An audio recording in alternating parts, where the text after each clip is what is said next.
육아를 시작하면 당신은 금방 깨닫게 될 겁니다.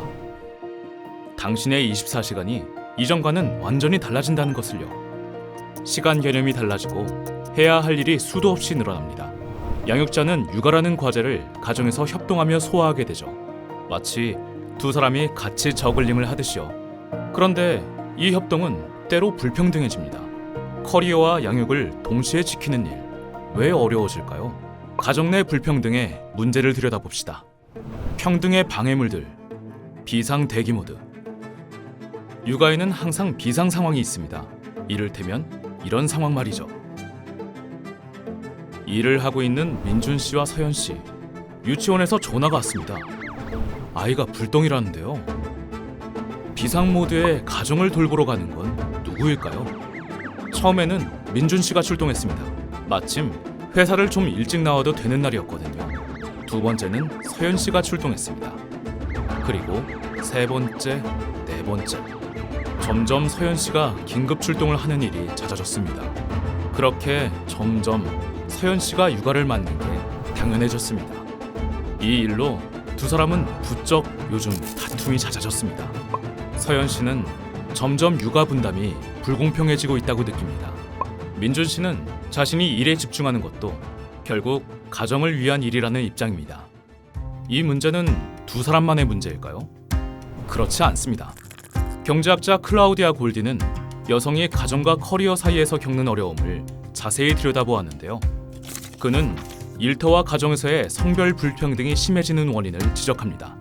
노동시장에서의 보상 방식 때문에 가정과 커리어 사이에서 갈등이 생긴다는 겁니다. 노동시장의 구조와 가정 내 성평등이 연결되어 있다는 이야기인데요. 민준 씨와 서연 씨의 사례를 통해 들여다볼까요? 최근 민준 씨의 가사와 육아 분담 비중이 적어진 데는 이유가 있었습니다. 새 프로젝트 때문인데요.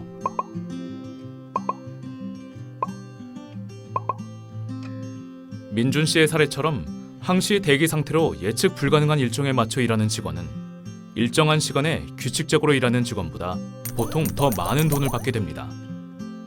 더 장시간 일하고 더 많이 불규칙한 업무에 대응하면 소득이 높아지게 되는 것이죠.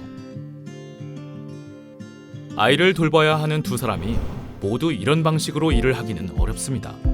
그래서 한쪽에 특화된 분업이 일어나게 됩니다. 한 사람은 직장에서 장시간 불규칙한 노동을 하고 한 사람은 양육과 집안일의 비상대기 모드를 맡는 것이죠. 양육과 가정을 위한 온콜 모드는 주로 여성이 맡게 되는 경우가 많습니다. 왜 그럴까요? 첫 번째, 아이를 엄마가 키워야 한다는 사회적 고정관념.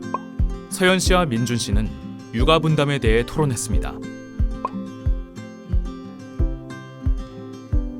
그러나 양육을 돕는 주변 가족들, 친구들이 민준 씨에게 동의하는 건 아닐까? 서연 씨는 마음이 복잡합니다. 두 번째, 직장에서도 성별 고정관념에서 자유롭지 못합니다. 서연 씨는 엄마 역할에 대한 사회적 기대를 받습니다. 하지만 민준 씨가 받는 기대는 다릅니다. 민준 씨의 회사에는 아직 육아휴직을 쓴 남성이 없습니다. 그의 상사는 이렇게 말합니다. 민준 씨도 이런 분위기에서 육아를 위해 일을 조정한다는 게 쉽지 않습니다. 세 번째, 두 사람의 임금 차이 문제입니다. 월급을 비교해보면 민준 씨가 서연 씨보다 30% 정도를 더 받고 있습니다. 요즘 두 사람은 경제적인 고민이 커졌습니다. 아이를 키우면서 생활비가 부쩍 올랐습니다. 아이 돌보미를 고용하면 추가 지출이 발생합니다. 가족들의 입장은 이렇습니다. 그 말을 듣고 서연 씨는 불평등한 현실을 생각했습니다. 이런 현실을 어떻게 바꿀 수 있을까요? 가정과 커리어, 함께 평등을 만드는 방법. 불평등을 해결하기 위해서는 돌봄의 공동체인 가정에서부터 회사, 사회라는 더 큰 영역까지의 변화가 필요합니다. 먼저 가정 내에서 더 나은 소통을 시작하세요. 민준 씨는 남성이 경제적 가장이라는 고정관념과 부담을 내려놓고 함께 돌봄을 하는 사람이 되기로 했습니다.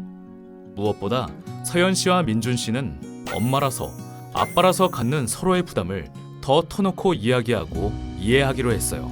그리고 서연 씨가 받는 사회적인 압박을 더 많이 이해하기로 했습니다. 둘은 각자의 커리어 플랜을 세우고 번갈아서 육아휴직을 할 수 있도록 계획하기로 했습니다. 무리해서 야근하고 승진을 좇으며 돈을 벌기보다는 경제적으로 꼭 필요한 돈을 잘 계획하고 소비하기로 했습니다. 주변 사람들에게도 이런 둘의 이야기를 자주 나누고 도움을 구하기로 했어요. 이런 현실적인 이야기를 가족 계획을 세우는 단계에서부터 나눠보면 어떨까요? 우리 가족의 행복을 위해서요. 두 사람의 가정만 바뀌어서는 안 됩니다.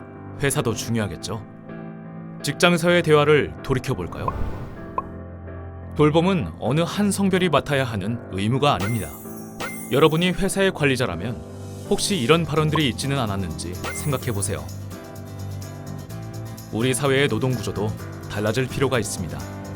무리해서 불규칙하게 장시간 노동을 해야만 하는 환경이 있다면 이를 개선해야 합니다. 돌봄이 필요한 상황에 돌봄자의 역할을 할 수 있도록 돕는 일, 우리 사회가 다 같이 고민해야 할 과제입니다. 우리 사회는 빠른 속도로 달라지고 있습니다. 그리고 우리의 노력이 있다면 더 평등한 사회로 나아갈 수 있습니다. 우리가 자신에게 소중한 사람을 돌보고 키우고 사랑하기 위해서는 우리를 둘러싼 수많은 공동체의 노력이 함께 필요합니다. 민준 씨와 서현 씨의 노력, 그리고 둘이 다니는 회사가 더 평등하고 돌봄자에게 부담을 주지 않는 환경이 되는 것. 우리 사회의 노동 구조가 무리해서 불규칙하게 장시간 노동하지 않고도 모두가 생산적으로 잘 일할 수 있게 바뀌는 것. 이 모든 것은 연결되어 있습니다.